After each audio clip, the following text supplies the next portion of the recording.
I haven't got a particular title because I kept changing it. So we'll add a title, add your own title at the end. So if you got your Bibles, would someone like to read Luke 10:38? I've got my handwritten notes and it's all scribbly. You probably can't see. That's terrible. Luke 10:38 to 42. If someone would like to read that one.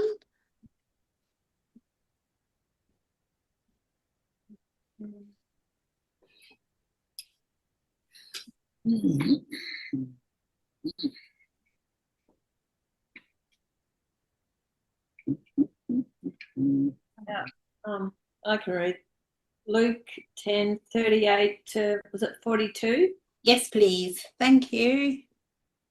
Now it happened as they went that he entered a certain village, and a certain woman named Martha welcomed him into her house.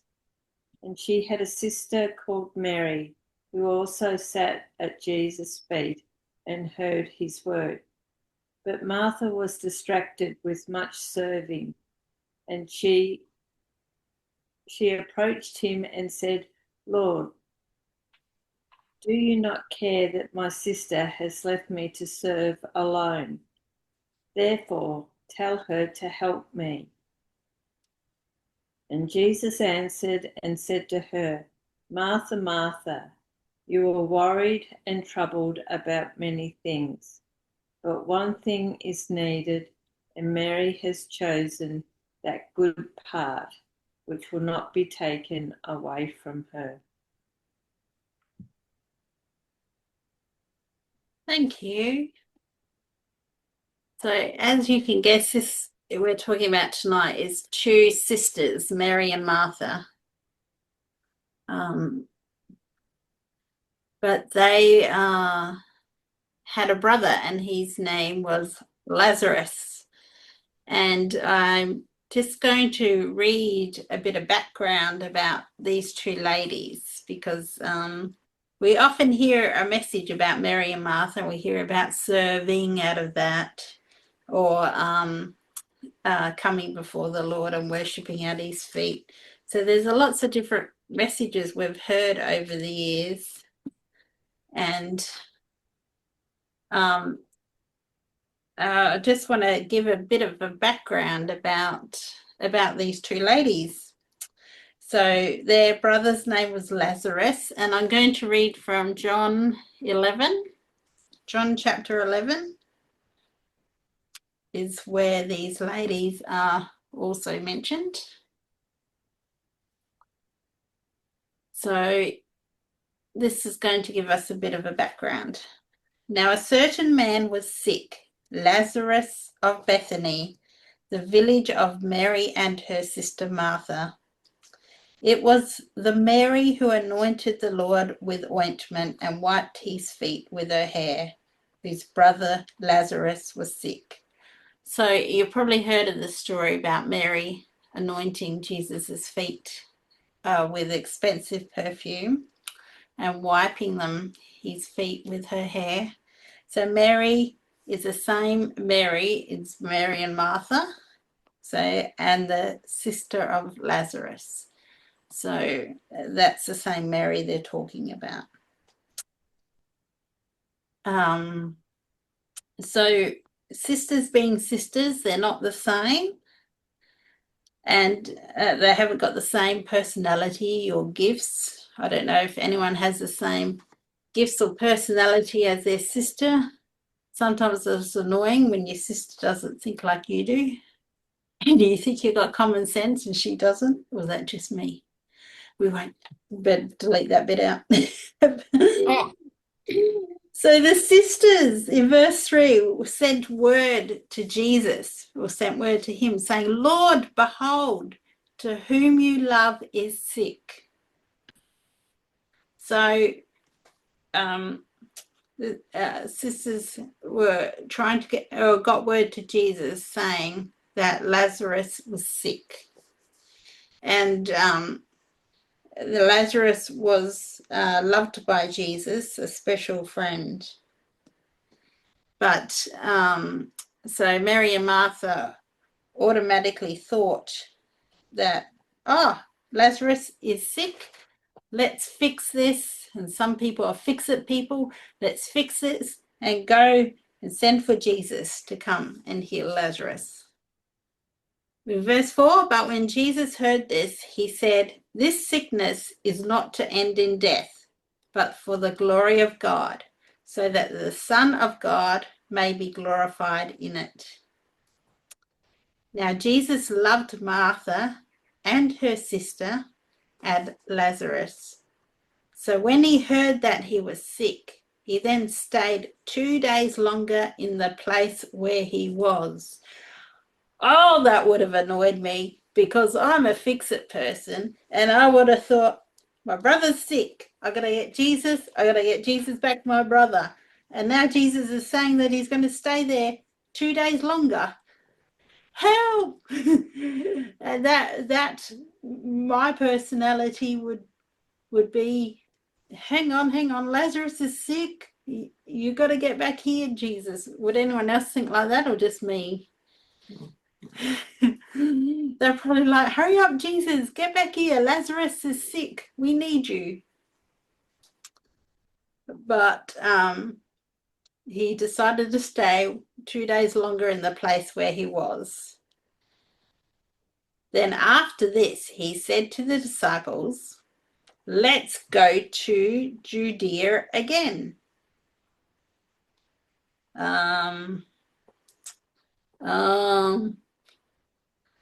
If I was Martha, going, hello, Jesus, back here, come back to Bethany, come back and see Lazarus who's sick. But he said, let's go to Judea again. So the disciples said to him, Rabbi, the Jews were just now seeking to stone you, and you are going there again? Jesus answered, are there not 12 hours in the day? If anyone walks in the day, he does not stumble, because he sees the light of the world. But if anyone walks in the night, he stumbles, because the light is not in him. This he said, and after that he said to them, our friend Lazarus has fallen asleep, but I go so that I may awaken him out of the sleep. So by reading that, it doesn't seem that anyone's come to tell Jesus that Lazarus is asleep. I read, I don't know anyone else's opinion, that he just knew that Lazarus had fallen asleep. So the disciples then said to him, Lord, if he has fallen asleep, he will recover.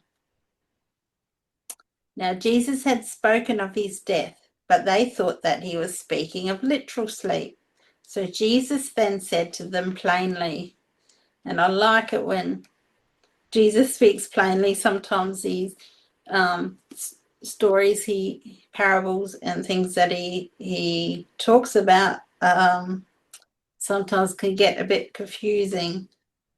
But then he spoke to them plainly, Lazarus is dead, and I am glad for your sakes that I was not there, so that you may believe.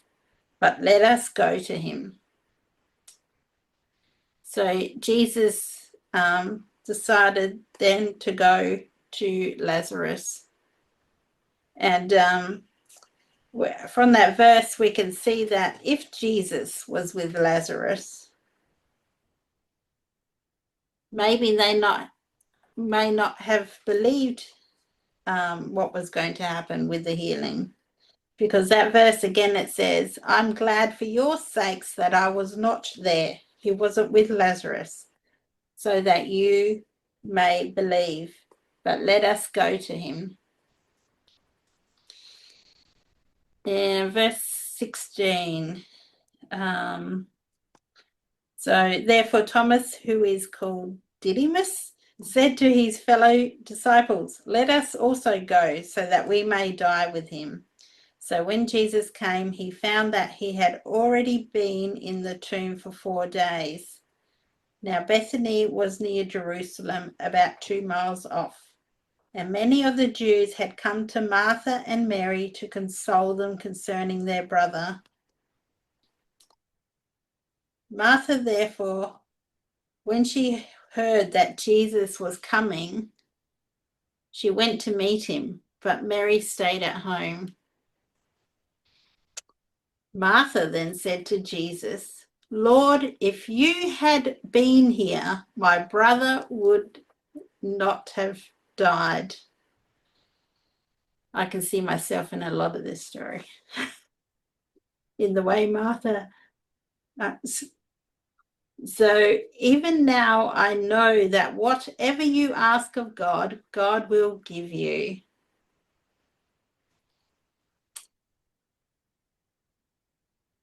So Martha's saying here, "Lord, if you had only been here, if only. How many of us say, if only such and such and such? If only, she says, if you only you were here." And then she says to Jesus that she knows that whatever you ask of God, God will give it to you. So she knew, with no doubt, that she knew who Jesus was, and she knew that God would answer and give to Jesus. Does that make sense?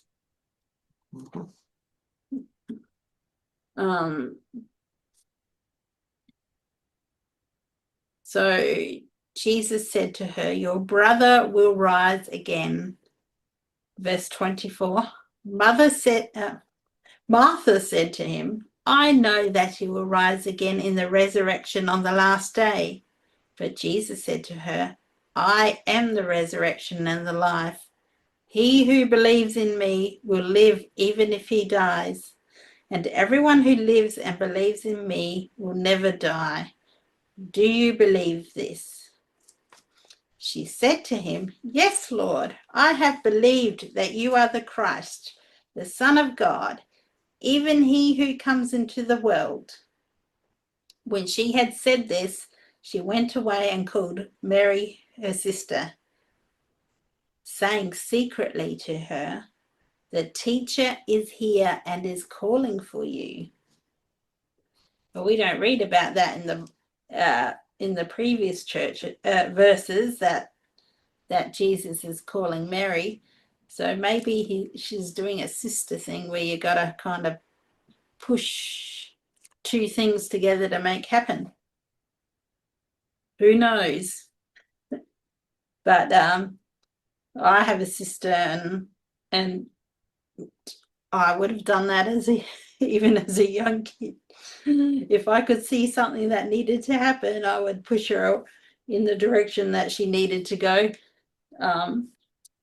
So she whispered it quietly to Mary, saying that the teacher is here and is calling for you. So she's talking about Jesus. And when she heard it, that was Mary, she got up quickly and was coming to him. So now Jesus had not yet come into the village, but was still in the place where Martha met him. Then the Jews who were with her in the house and consoling her, when they saw that Mary got up quickly and went out, they followed her, supposing that she was going to the tomb to weep there. Therefore, when Mary came to where Jesus was, she saw him and fell at his feet, saying to him, "Lord, if you have been here, my brother would not have died."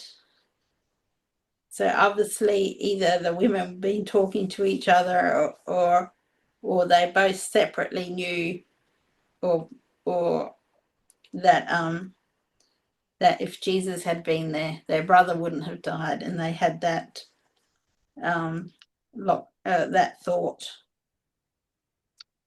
So when Jesus saw her weeping, and the Jews who came with her also weeping, he was deeply moved in the spirit and troubled,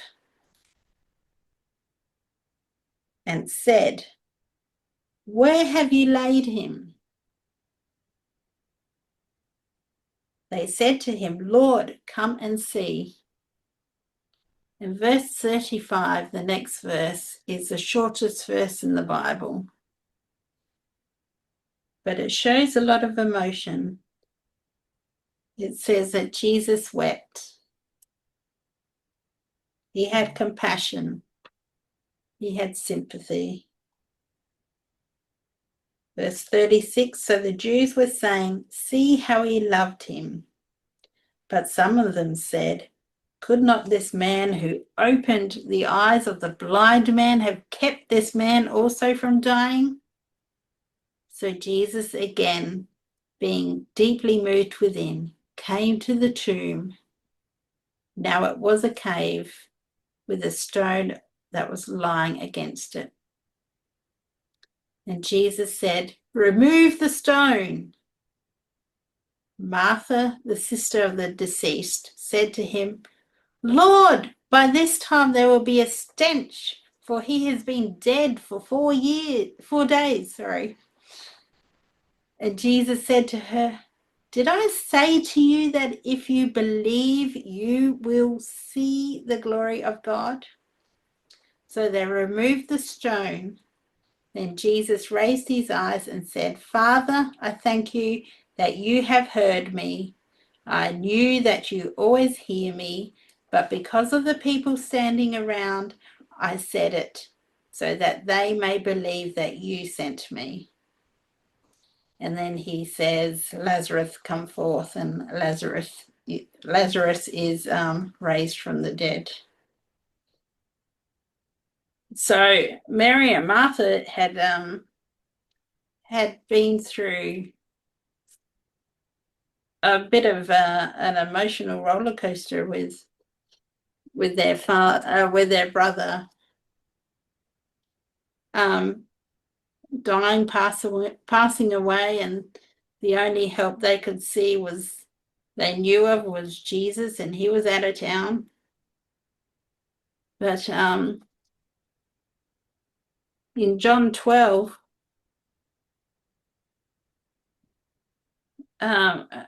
further down, so the same Mary, so it's the same Mary and Martha. In John 12, Jesus is 6 days before Passover. He came to Bethany, where Lazarus was, whom Jesus had raised from the dead. So they made him a supper there, and Martha was serving, but Lazarus was one of those reclining at the table with him. Mary then took a pound of very costly perfume of pure nard and anointed the feet of Jesus and wiped his feet with her hair, and the house was filled with the fragrance of perfume. So over these verses that we've looked at, we've seen that Martha is a server. She seems to be the one that is always busy around doing the house work or cooking, serving. And Mary, in the other chapters that we read, that she just sat and listened at Jesus' feet. And then she's anointing Jesus's feet with expensive perfume and drying with her hair. So Mary and Martha both knew Jesus. Both knew what he could do. They both knew he was the answer to their brother's death or sickness before that. They knew They knew him, but they knew him in different ways. So Martha, when Jesus came into their house, Martha kept busy. She was a very practical person that we read throughout the scriptures. She was very practical, a responsible person, a server. She was always doing. But Jesus corrected her when Mary and Martha, back in the verses that in back when we read in Luke 10, when Jesus corrected her after she complained about Mary's not, I'm doing all this work and Mary's just sitting at your feet. Now, no one has kids that complain about each other that are getting out of something, do we? But Mary was sitting at Jesus's feet, and Martha was doing the serving, and she told Jesus, "Why don't you tell Mary to come and help me?" But Jesus had to give her a gentle reminder of the one thing that she was missing. And just go back to Luke 10. Luke 10 with 38. So, yes. So Martha became very bothered and worried. So, and the Lord said, "Martha, Martha, you are worried and bothered about so many things, but only one thing is necessary." So we need to go back to that one thing. So Jesus corrected her, or reminded her of what that one thing is. And Mary was very relational. She showed a heart of intimacy, sitting at Jesus's feet.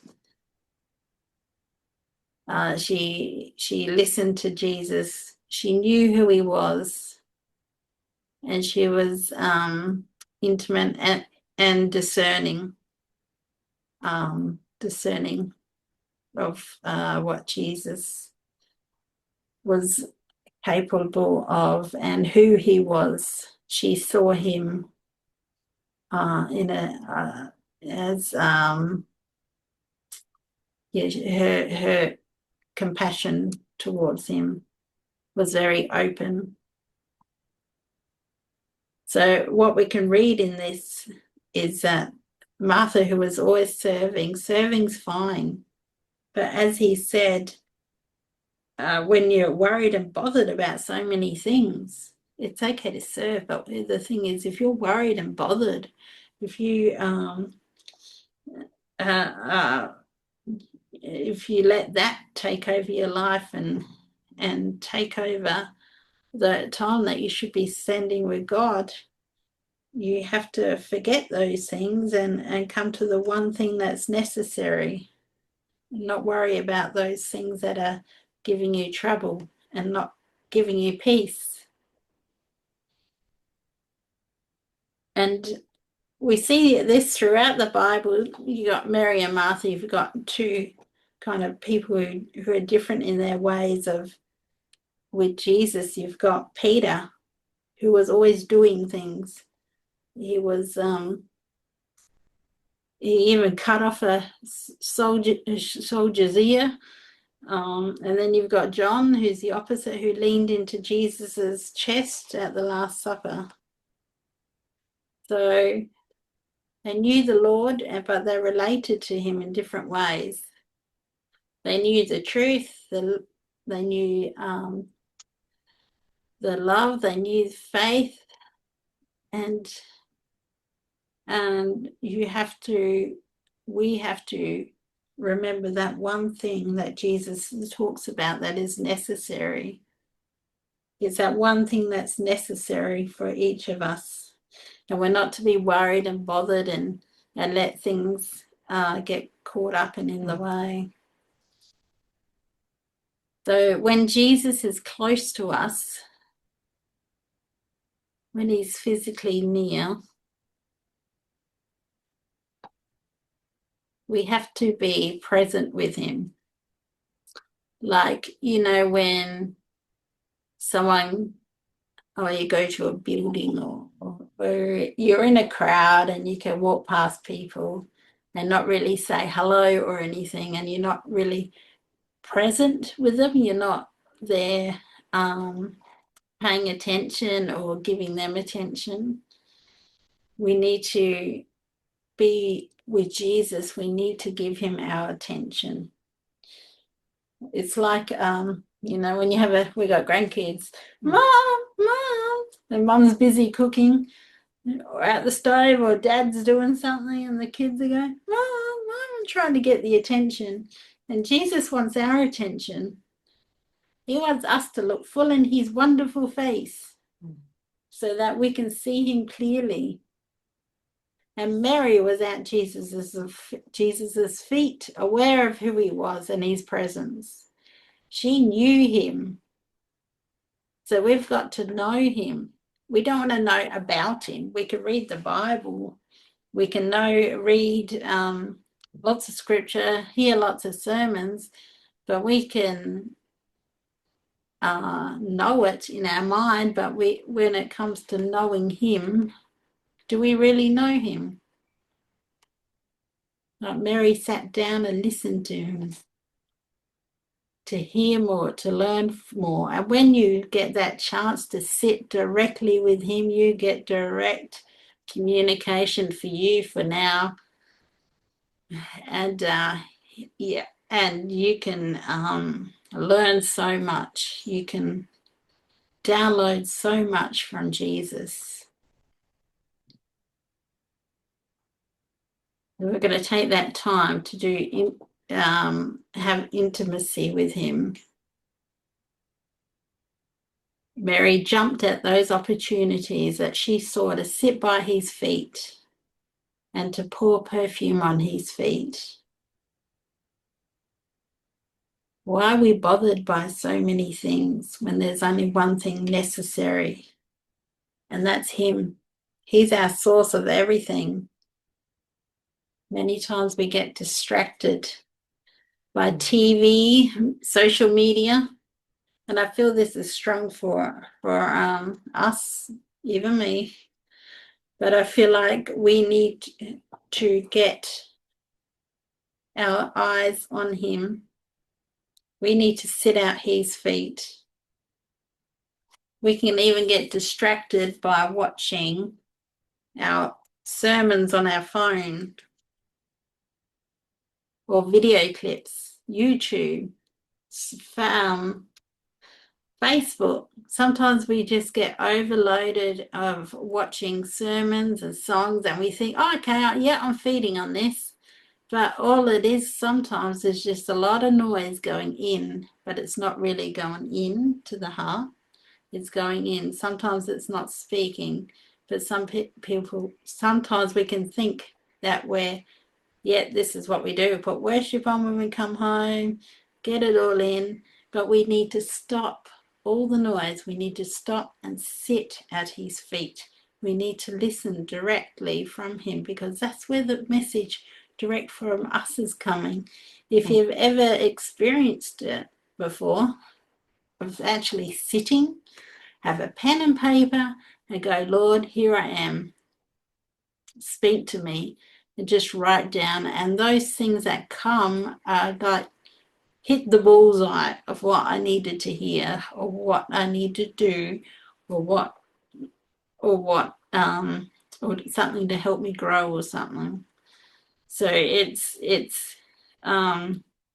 so those media things, sermons and stuff, can be distractions to what God's trying to say to us, because only one thing is necessary. Only one thing is all we need. My handwritten notes are scribbled everywhere. We aren't hearing everything God's saying when we're busy with where we've got stuff going on all around us. We need to get to that place where we just gently sit at his feet. So we need to be more like Mary. We need to have that peace.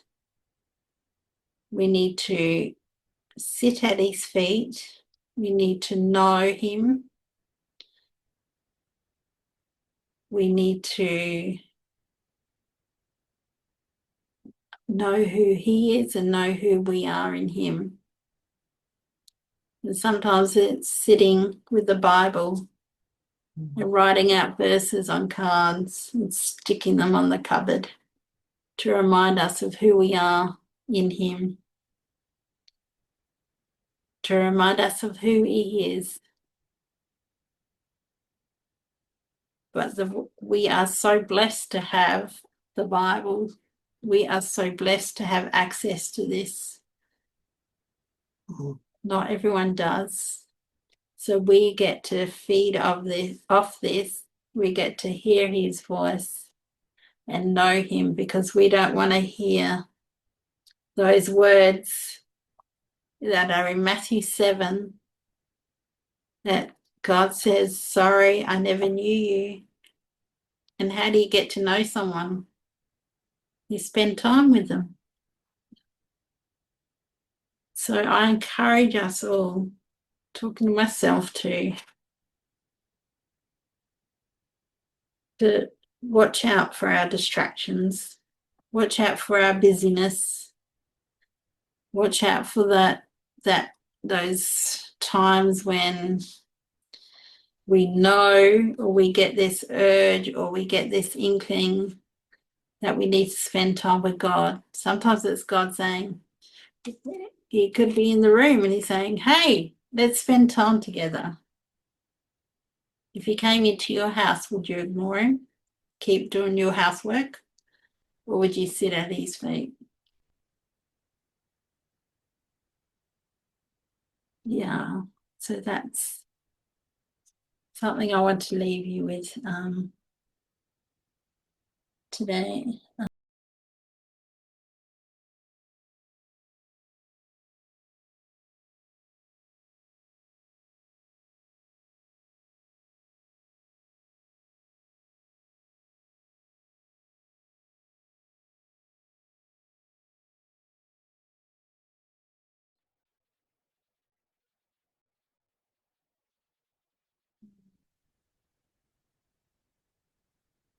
So that one thing that was needed is Jesus himself. That one thing was being with him. That one thing is relationship over activity. It's presence over performance. It's sitting at his feet, listening, loving, and learning from him. Many understood that Jesus was the source of everything, and that's what we need to understand as well. He's our peace, he's our wisdom, he's our strength, he's our purpose, he's so many things. Martha was doing so many good things for Jesus, but Mary was doing the best thing, and that was being with him.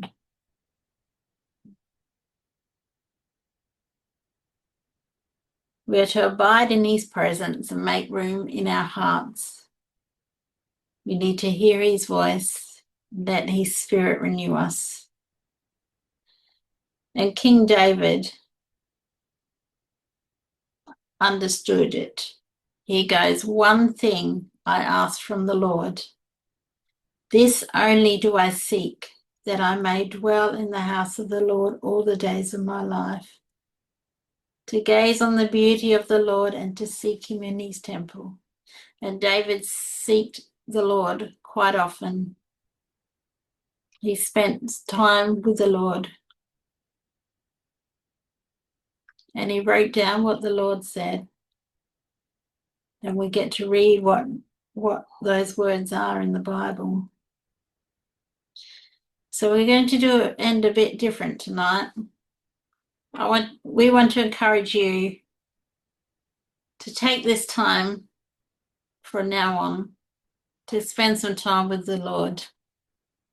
So you can either do it while you're on Zoom with the camera off, or with the camera on and your sound off, or whatever, or you can log off and go and find a quiet place and spend time with God and sit at the feet of Jesus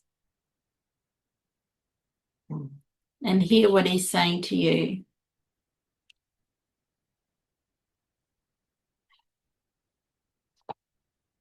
And so we'll end it with that, and we'll have some worship going. If you want to enter into some worship first and then go and spend time with Jesus, but I encourage you all to spend that time with the Lord and hear from him.